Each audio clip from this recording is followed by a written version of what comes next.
Hey there, everybody. Welcome to Gildre Spotlight, episode 2. I'm super excited for you guys to hear this. We have our special guest, Robyn Hobson, who is from South Africa. Just a quick background on Robyn. Robyn is a senior marketer with a track record of getting startups to scale their marketing and sales functions. She has an MBA alongside 13 plus years of experience in marketing with several leadership roles. She is currently the chief marketing officer at Remote Vans, a van building startup in Cincinnati, Ohio. Prior to that, she was the vice president of marketing and sales at Mobile Guardian, where she scaled the global sales and marketing teams across South Africa, the United Kingdom, the Philippines, Thailand, and Spain.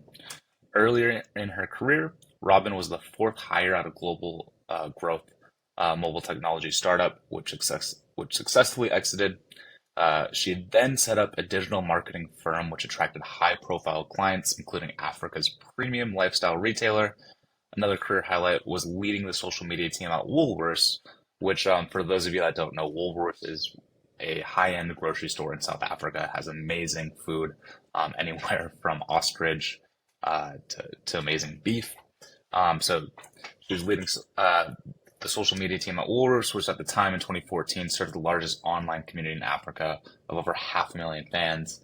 I'm sure 2023, almost 10 years later, that's grown to, um, I wouldn't be surprised if that's 10x. Robyn is currently a mentor at ALX Africa's Young Entrepreneurs Program.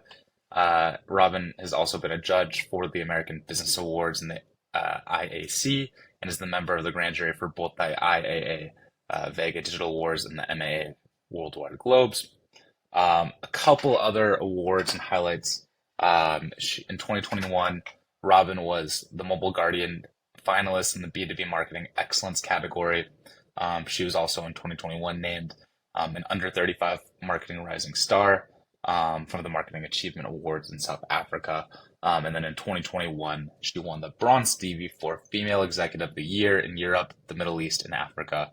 And is for those of you who don't know, it's the Stevie Awards. Huge, lots of credibility. And in 2022, she is a Woman of Inspiration Awards finalist in Canada. So amazing person, and I'm very excited for all of you guys to give a listen. Please enjoy the show. Cheers.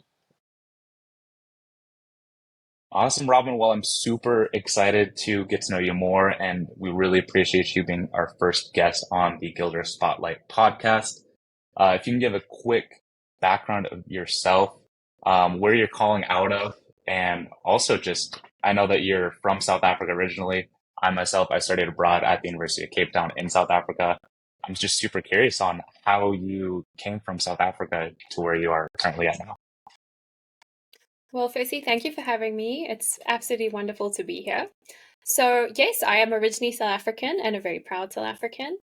How did I land up getting to America to be the chief marketing officer at a van conversion startup? Is quite an interesting story. I studied also at the University of Cape Town, and then I landed a great internship at the country's best digital marketing agency. And then it kind of just took off from there. I got really lucky in hindsight. That it was a little bit of luck and a little bit of skill. And I ended up working at a mobile technology startup, at a chocolate manufacturer. I did my MBA also at the University of Cape Town. And then last year, I just sort of took the plunge and made my way over to the States. Amazing. And so right now you're currently calling out of Ohio? Is that correct? No, I'm actually in Cape Or Town at the moment. oh, you're King Fan. Okay, yes. I remember it. So, fantastic. Well, it sounds like you have an eclectic background coming from CPG, marketing candy to remote vans. So, can you tell me a little bit about how you got into marketing candy and then to van life? And then also, if you can tell me a little bit more about kind of like the current trend in van life, and I'm kind of interested in that topic as well. Sure. Well, I found myself in startup really early on in my career, and I was just really fortunate to have opportunities pop up. So if someone had asked me, 15 years ago, would you see yourself working in chocolate and then in vans and across all the industries I've worked in? I would have said no. But these great opportunities presented themselves. And I've always been a firm believer in once an opportunity pops up, just go for it and see where it takes you. So I got into candy after my MBA. It was a great opportunity that presented itself. And I thought, you know what? It's something I've never done. I've always worked in digital with digital products and software. I've never actually held the end result in my hand. And I love that about candy and chocolate because you could take an idea and you could run it all the way through. And at the end, you could actually have this physical product to hold in your hand. So I absolutely loved my time in FMCG and chocolate, and I ate a lot of chocolate, but it was great. And Mhm. now in vans, the van life culture is very interesting. I would say van life is changing. It's definitely evolved in the last 5 to 10 years, and especially since the lockdowns. I think people want to get outside, they want to explore, they want to be able to work from anywhere. Why work from Mhm. home? If you can work remotely, what's stopping you from working up in the mountains or in a state that you've never seen before? So that's been a big driver of growth for us. And our new customer is a lot younger. They're a lot more tech savvy. And, we've got one of our customers, they've both got jobs out of San Francisco and they work on the road full time in their van. So they're traveling, I think at the moment they're somewhere in the West Coast, but they've been all the way across the States to New York and all the way back. That's amazing. Have you yourself done van life? I've done a little bit of what I would call van life here in South Africa. So in South Africa, we love our road trips, we love our outdoor lifestyles. I've never Mhm. done van life in the States. I think it's a whole different level, but I'm certainly excited to try. Mhm. Yeah, when I was in South Africa, we did the whole entire from Western Cape down to the southern tip of South Africa, all the way to what's that eastern city. It wasn't all the way to Durban, but it was almost close to Durban. Um, yeah, it was a bit. South Africa is a really beautiful country. Yeah, yeah, I love South Africa. But with that being said, I know that you mentioned that two of your other co-founders are also working remote, doing van life. You're based in South Africa. I know that you are back and forth between, the States and South Africa. How do you guys kind of juggle all these different time zones, all these different, your coworkers can be in, even different states at some point. How do you juggle all these different time zones and different places and collaborate with people? For sure. I must say, in this particular role, this particular company, it's not as challenging. We're mostly all in the same time zone. I'm only here for a short time, and then I'm back in Cincinnati, and then we'll all be in the same time zone. But I can speak with quite a lot of experience with this from a prior role. I was based in South Africa, and I had team members in Thailand, Vietnam, Spain, London, the States, Singapore, and those were quite something to juggle. So how can you juggle them? You just have to do your best. You have to accept that it's not going to fit into a traditional 9 to 5, and you have to set up different ways of working. You'll find you become very Hmm. good at communicating on instant message or on email because sometimes a call is just not possible. But when you do get on a call, you really make it count. Got it. Well, and also just to piggyback off that, how do you make those calls count? Because I noticed myself when I was in Japan, I'd be talking to Brian and Michael, and sometimes it'd be like 11 p.m. my time, early morning their time, and it's just really hard to, you know, make those calls count, comprehend the information, making sure that we can take action, especially at those weird times. So how do you make those calls count? Gosh, I really relate. I remember having to get up at 3:30, 4 o'clock in the morning to make calls when I was in the States and my team members were in South Africa and in Europe. And, I really struggled because at 3:30 in the morning, I was just not firing on all cylinders. And for others, Mhm. it's midway through their day or they're starting their day. So I think you have to be very honest with yourself and you have to say, look, it is 3:30 in the morning. I'm going to do my best. And you have to be honest Mhm. with your coworkers and your colleagues and say, look, this is where I'm at. And then you put in little practices, tips and tricks. So record the meeting. I found that vital to help me. So I could just Mhm. run through it again at maybe a later stage in the day and make sure I didn't miss anything. And I also found follow-ups really crucial. So I'm a big believer in meetings. You've got to have someone taking the minutes and you've got to have someone doing the follow-up email just to make sure everyone's on the same page. And when I was working those hours, I found those structures lifesavers. Amazing. Yeah, and it's always good to have that meeting recording as reference to look back to, especially when you're in more optimal mindset. But 100%. another thing 100%. too, just interesting because going from South Africa back to Cincinnati, how do you get back into a routine going from one country to another? Because I think that people in the Gildre community, people that listen to this, are people that travel a lot. They're lifelong learners, and I think they want to be in that optimal mindset all times. But going from Cape Town back to Cincinnati, those are big time zone changes. So how do you get back into the swing of things? And then another thing is just curious to piggyback off that. What's your morning routine like? Sure. So I'll start with just making the travel easier. Jet Mhm. lag is a very real thing. So I think you need to be kind to yourself and you need to make peace with that. But tricks that I've employed that I find incredibly helpful is as soon as you get to the country, try and acclimatize yourself to their meal times as soon as possible. So stay up to have dinner or make sure you don't go to bed until you've had lunch or something. And then something that I find incredibly useful is just getting outside and walking in natural light. So that is a lifesaver for me. It wakes up my brain. It makes me super alert. I actually walk to work in Cincinnati, and I just find it's almost like a meditation time. You can set your priorities for the day. You can listen to a podcast. You can just really set yourself up for success.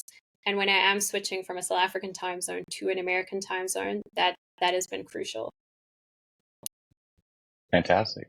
And Well, my and it morning sounds like, routine, my yes. oh yeah, I was going to say it sounds like you meditate, and so I was wondering if that's something that you do often, and then if you integrate that within your morning routine. I don't do traditional meditation in that morning routine. I just like to think of my walk to work as that time. It's my version of meditation almost. So Mhm. it's just that time where I'm not on my phone, I'm not at a computer, there's no notifications. It's just time to set yourself up for the day. But to answer your earlier question, my morning routine, it's very simple. Get up, have breakfast, have some tea, get sorted, check my calendar. That is crucial. That is the biggest piece of advice I can actually give to someone who's working with team members across different time zones. Just check your calendar because that's your Bible. Just check it every Right. morning before you start your day. I get ready for work and then I walk to work. And I find that time really, really, really enjoyable. Fantastic. Well, another thing that I kind of want to dive into a little bit, if you don't mind, is just Sure. I'm really interested in your past, like growing up in South Africa. Um, and I'm assuming are you from Cape Town as well? That's correct, yes. Okay. Very cool. Yeah. So, I love history. I, when I was in South Africa, I took a class called African Political Thought, and learned a lot just about, the history of Africa and South Africa in general. So I'm just curious, what was it like growing up in South Africa and in Cape Town? I know that, just right around the corner, there's Khayelitsha, there's some townships. Um, it's one of the most beautiful cities in the world. It's one of the most dangerous cities in the world. So just from your perspective, how was it like growing up in South Africa, in Cape Town? Well, it's interesting. I'm very blessed. I consider myself very blessed to have grown up in South Africa. My very, very formative years, I actually grew up in quite a small, well, it was then.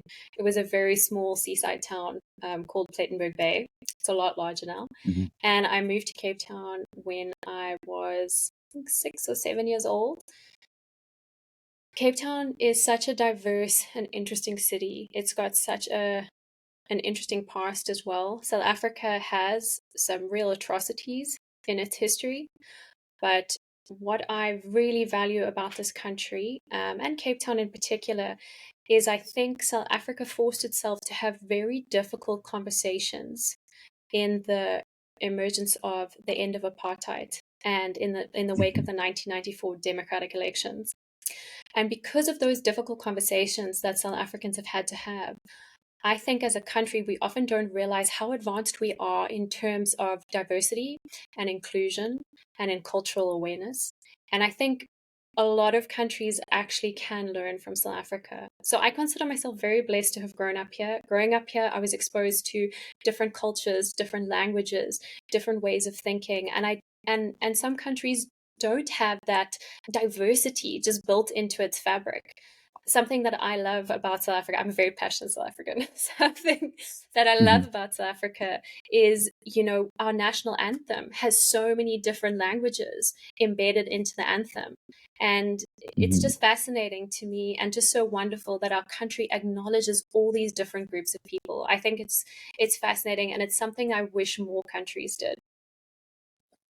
Absolutely. I couldn't agree with you more. When I studied abroad at University of Cape Town, it was amazing with, how much people talk about race, how open it is, but then also just talking Yes, to the students, they would know like Xhosa and Zulu and like yes. Afrikaans and everyone was like polyglots in South Africa, which makes all of us Americans just look And like a bunch of dummies on only English.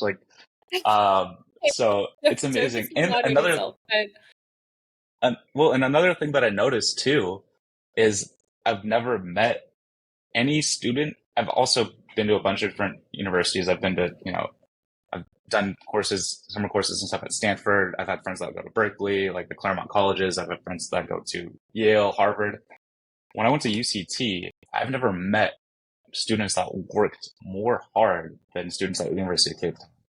Uh, and I've never seen the type of grit and determination uh, anywhere in the world except in South Africa. It was actually quite amazing. Uh, is there like a reason why? I mean, just it might sound like it might be a dumb question, but like, why is there so much grit and determination in South Africa? Is it that type of fight to have like a better life, or what? Where do people get that kind of grit and determination from? It's not a dumb question at all. It's something I've definitely appreciated more and more as I've worked with different cultures around the world, and I've worked with different companies and in different countries. South Africans are incredibly hardworking people, and they are exceptionally resilient. And where I think it comes from personally is there's no safety net in South Africa. Similar to America, if you don't work and you don't make a plan, you can't put food on the table at the end of the day. South Africans have had to face incredible adversity at times. And I've always said if you can make it as a business person in South Africa, or indeed in lots of countries in Africa, you can make it anywhere. It's an incredible training ground for very resilient, very innovative, very swift moving businessmen and women. If you look at, and this was in my last role, I was having to navigate not only the lockdowns and remote working, I was having to navigate something called load shedding, which is our Mhm. electricity crisis here in South Africa. So we have scheduled power cuts for those listening who might not know. And that was tough. That's tough. You cannot guarantee access to electricity. You cannot guarantee access to internet. So there are a hell of a lot of challenges that South Africans face, and I think it makes us incredibly hardworking. We know that if we don't get up and do it, no one's going to do it for us. No, absolutely. Even when I was there, I think Cape Town was one of the first cities to run out of water, and so people were already finding ways to remedy Yes, that we situation, that challenge, which was an interesting endeavor in itself. But Adversity is a great breeding ground for innovation, and I will say that about South Africans. We've had to, sorry, and I digress now, but if you mhm, look at load shedding and you look at the drought and you look at the lockdown, which hits the Western Cape, for mhm, example, in quick succession, the technologies and the products that are coming out now to solve these problems is phenomenal. mhm. Well, and that's another thing. When I was there, I felt things moved a lot faster as far as entrepreneurship, creativity, and innovation in South Africa. I feel like students at UCT would come together a lot faster than at universities, and at least undergraduate students. I don't know about graduate students because I mean MIT and Stanford graduate students are another level, but at least undergraduate students at UCT, people would move fast. They'd come together. They'd create a website, over the weekend and start actually like, you know, they'd start their business and they're starting, which is super interesting. Do you think that you've got your entrepreneurial bug and spirit from growing up in South Africa, or is that something that you got internally from yourself, from your family? It's a very interesting question, and I think South Africa certainly contributed to it for sure. Hmm. But I was very fortunate when I was very young. I got to go on a trip to China. My father was working there as an expat, and I remember getting to go to one of the markets there. And I'd never Hmm. experienced anything at that scale in South Africa. And I just remembered the trading and the bartering and the business right there on the floor. And I was fascinated by this. And I just thought, wow.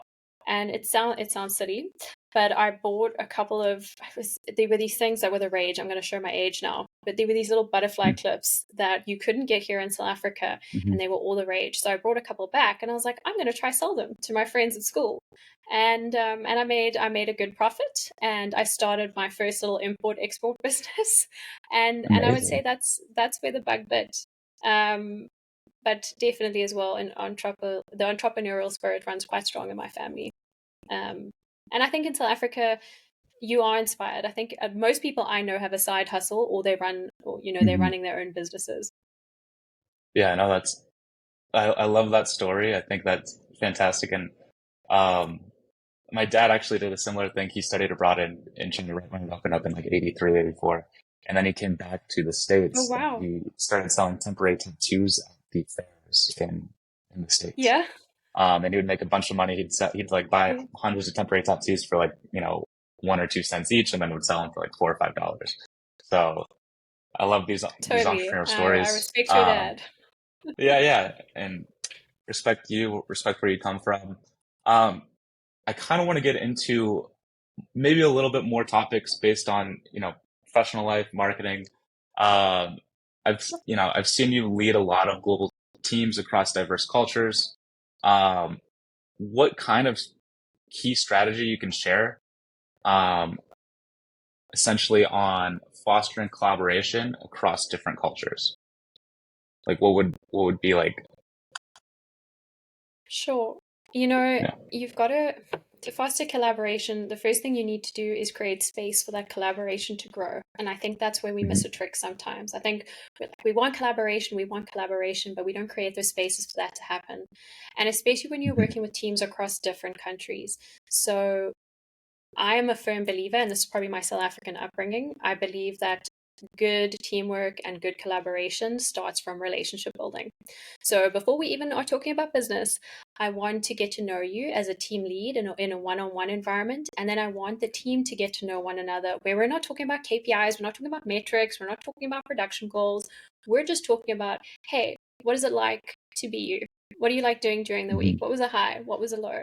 So before you even start fostering productive collaboration, I firmly believe in just fostering those relationships. And then when you get to that stage, you need to put in the structures and the processes in place to help collaboration. You just cannot collaborate in silos. And I think that's a problem that even most startups have. They start siloing out those roles quite quickly, and then it's impossible to get effective results. I firmly believe that the more talented heads that are in the room, the better. 100%. I couldn't agree more. And just another thing, how do you build relationships when I feel like sometimes people are difficult to work with, and how do you build those relationships with those difficult type of people? It's not easy, and I've had my fair share of experience with some personalities that are more difficult to work with. Mhm. I think you've got to try, and as team lead, you've just they everyone's got a way to get through to them. Everyone's got something that they're passionate about. You just have to find what it is and unlock that. And sorry, this is starting to sound like a therapy session, but honestly, I felt as team lead with all these different people in different countries, I felt that that was just key. It was getting to know them because no matter whether you're a more challenging person to work with or an absolute delight to work with, there will be things Hmm. that you light up about. There'll be things that you're passionate about. So I found it was just unlocking what that was, and Hmm. getting to know that. That said, there are some individuals that just cannot work together, and you have to do your best to put in structures and support to somehow make that work productive. Hmm. And if anyone listening to this is going through that right now, it will get better. I firmly believed in also clearing the air. So if I had individuals or teams indeed that really didn't enjoy working with one another, if it was a team, I would seek out that team lead and we would have a very honest conversation. And we would agree that it's our job as the team lead to, there's a great saying, the fish rots from the head. So we had Hmm. to make sure that as team leads, we were promoting collaboration, relationship building, and getting along.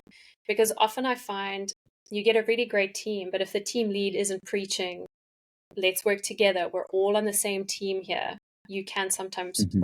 run aground. Couldn't agree more. And how do you build kind of that, also just that company culture as well with a remote working atmosphere? When people are all over the world, how do you build that trust in that company culture? You know, one of the very good things to come out of those lockdowns was the emergence of all these tools to build relationships and to break the ice Hmm. remotely. So I used quite a lot of those very effectively. So every Friday, for example, I would get all my team members together and I would say, great, today we're going to play, I think it's an online version of Pictionary where someone would be given a clue and then they have to draw and everyone else would have to guess. So it had very little to do with work. That was the Hmm. one strategy I employed, which many, many team leads employed during that time. But something else that I did was I set up one-to-ones open door policy. So traditionally, when we work in an office environment, the best team leads and managers I've ever worked with, or company leaders, have said, look, I've got an open door policy. But how do you create that in a remote environment? So it Hmm. was about using tools on Slack and saying, listen, my door is always open. When I've got this little like icon next to my name, that means my door is open. So if you just want to come say hi, if you just want to tell me that you had a great cup of coffee or that you had a bad cup of coffee, just come on in. So it's things like that, and then promoting those behaviors down to your senior team members. So it's almost, you've got to turn them into your internal stakeholders, your champions. Hmm. So you're promoting those kind of behaviors. And then it's about getting your team captains to get on board as well. So your head of sales and your head of marketing and your head of customer support. It's like this is the culture we want to foster in this organization. It's much Hmm. harder because our team members are remote. So we have to work a lot harder. Something else that's very beneficial aside from the platforms and the tools is sensitivity training around remote work. I'm sure you can relate. When you're working remotely, you don't have the benefit of walking into the room and seeing if someone's having a good day or a bad day, or if they're maybe a bit tired. It's very hard to achieve that. So sensitivity training around how do you establish if that person's having a good day, if they're not having a great day. And that I would say is incredibly valuable. It was certainly very valuable for me and was very valuable for the senior team members I was working with. Amazing. So for that sensitivity training, because this is something that, quite honestly, like I want to start implementing within the Gildre community and in other endeavors that we're working on. What what are kind of examples? So do you send like a Slack message out and just ask them for like a check-in, or what are examples of like the sensitivity training that you're talking about? Because this is actually Sure. a little bit of the So first time that I've heard of this, and should a little bit deeper into this. sure, with pleasure. So things that it was sort of an in-house program that we developed, but it was incredibly, incredibly helpful. And it was just sitting around the table as company leads and team leads and saying what bothers you about remote working, what's working for you, what's not. This was happening at a time where people were experiencing terrible strife in their personal lives. So we had to be aware of that as well during those lockdowns. So it ranges from things how it's sorry, it covers a lot of things. So how you even open a conversation. So when you engage on Slack with someone, instead of just saying, I need you to get me this document, say, when you have a moment, can you take a look at this message? because you just don't Mm, know what their frame of mind is like. And it's a small mechanic that it was incredibly powerful. It just changed the whole engagement, because something we struggled with, and I think we as humans struggle with, is you cannot interpret tone over text. So, however mhm, you're feeling will affect how you read that text. So, something we mm, started doing as well is if we had to communicate anything difficult, or maybe it wasn't particularly glowing, we would start sending voice notes. So that mm, was mhm, incredibly helpful as well, because someone could hear your voice. So it didn't seem so aggressive, because mhm. text can be incredibly impersonal, and obviously video calls were best. But just being aware, hey, how's your day been? Like, Mhm. are you having like an 8 out of 10 day or a 3 out of 10 day? And that rating scale worked incredibly effectively as well, because some people aren't comfortable telling you, listen, I've had a bad day. X, Y, and Z Mhm. has happened. But people are pretty comfortable saying, I'm having a 3 out of 10 day. So, I mean, Right, right. I can talk till the ends of time on this, but there are lots of Mhm. mechanics and tips that you can employ just to make sure that you are creating a space where they feel heard, they feel valued, and you get the best results at the end of the day. Amazing, yeah. And I couldn't agree more with, having, good verbiage with messaging, and that, you can't really tell like, the tone of the text. And I think even sending voice notes and you know, video messaging, I think that's fantastic. And I think that ultimately brings the company closer as well. Definitely. And it's just another great tactic is also to know yourself and know your own communication style. So if you are not able to reply to messages straight away, that can make some team members incredibly anxious. So you just put up a little holding note that says, "Hey, I am here. I might not be able to Mhm. reply instantly, but I promise I'll get back to you by the end of the day." So it's just being aware. It's like long distance relationships. You just have to over communicate in a way that is really productive. 100%. Well, with that being said, we have I want to say about 5 to 10 minutes left, and I have a couple of fun questions that I want to ask you. Sure. Um, the first one is just, what are your favorite spots to hang out in Cape Town? So my very, very, very absolute favorite spot is a town called Kalk Bay. I don't know if you've been there, Again, is that, but I absolutely I adore know it. Hout Bay actually. I know Hout Bay, but not, isn't It's that not where you said Hout that you Bay. grew up from? Colk Bay. No, I grew up in Plettenberg Bay, but Okay. Kalk Bay, when you next come to Cape Town, you have to take yourself there. It's got one of the oldest working fishing harbors in the country. It's got great coffee shops. It's got awesome restaurants. It's super Oh, quirky, and it's right on the that's ocean. by It's got Fishhook. tidal pools. It's amazing. Hmm. It's Yes, it's near Fishhook, which is my Yeah. other second Yeah. favorite spot. So so you're on a roll. Yeah. Yeah. Yeah. No, I've been to Fishhook. I haven't been to Colk Bay officially, but or Colk Bay, I definitely want to go. I heard that also Cape You've got Town to. is the number one city in the world that people revisit, if that makes sense. Like most cities, like people go to, they go once and they're like, oh, I've gotten, like I've been to, uh, I don't know, like Munich or Frankfurt, whatever, Barcelona, amazing. But they always go back to Cape Town, which is kind of a cool thing. Um, but It yeah, is did you cool. ever go to, when I was there, we always went to, what was that crazy street called with, that kind of looks like New Orleans a little bit. Not Temple Street. Long Street. Long Street. Yeah. Was it Long Street? Yeah, Long Street. Yep. Yes, Yep. I spent many a time there during my student years. Yeah, So, yeah. I just remember though in Cape Town, whenever it got dark, it got always kind of scary. So they always told us oh, to that's Uber not home and good. everything like that. Yeah, I know. But yeah, Cape Town is a really beautiful place, but you do have to keep your wits about you. So, to anyone listening who is coming, please reach out to me. I'd love to give you tips, but do keep safety top of mind. yeah, 100%. Yeah. Um, well, how about what about remote vans? Can you tell us a little bit more about you're currently the chief marketing officer at Remote Vans. Um, I'd love to learn. I know I already asked the van life question, but I mean, just for the audience, I'm sure they'd love to learn a little bit more about what you're currently up to with remote vans, uh, and just the overall trends in the industry would become interesting too, if you have anything. Sure. So Remote Vans is based out of Cincinnati, which is quite interesting because a lot of the van builders and the well-known van brands are based out on the West Coast.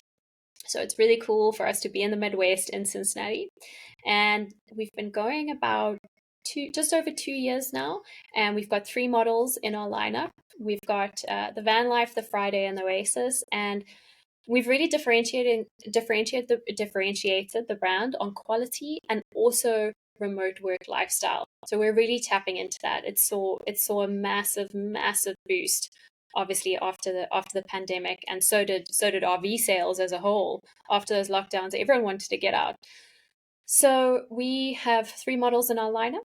We are very proud of them, and we pride ourselves on being we use the most advanced technologies in the industry. So a trend that we've noticed is, yes, there are a lot of van builders out there, and there are a lot of Class B vans to choose from, but often a lot of them are very traditional. Their designs are very outdated. They're getting a bit of an old 70s to 80s look. So we've come in with really futuristic designs and a really slim, modern aesthetic and look and feel. And it's actually really been fun. I spoke earlier in the podcast about how excited I was to hold the end product in my hand. And the vans are just this huge product. And I must say, if I had to tell you my favorite part about the role, it's when customers arrive to pick up their van and they're so excited, and maybe they brought their family or their husband or their wife or whatever that might be, and we slide back the van for the first time and we roll out the red carpet, and just seeing their reaction, it's the best unboxing video ever. So it's great. That sounds it sounds fantastic, and I'm on your website too, and yeah, I love what you guys are building. Um, they look Thank they you. are expensive, but it looks like people are buying top quality products from remote vans. So super excited about that. And then, is there anything else that Definitely. you're working on outside of remote vans that you want to tell the audience? At the moment, I am working alongside with on a brand and an organization called Putfoot. So it runs overlanding events in Africa, and then it also has a charity component. So I'm involved in that.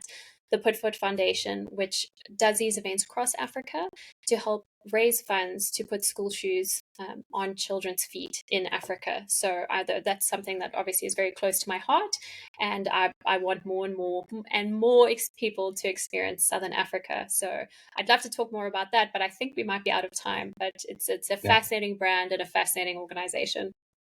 absolutely. Yeah, we'll have to have, potentially another episode and talk more about South Africa because I think that's something that we're both Definitely. passionate about here from South Africa. I'd love to learn more and just dive deeper. But that's again for another time. I really appreciate it, Robyn, and looking forward to talking with you more. And thank you so much for your time. And I will send over some information more after this, just regarding podcast stuff. So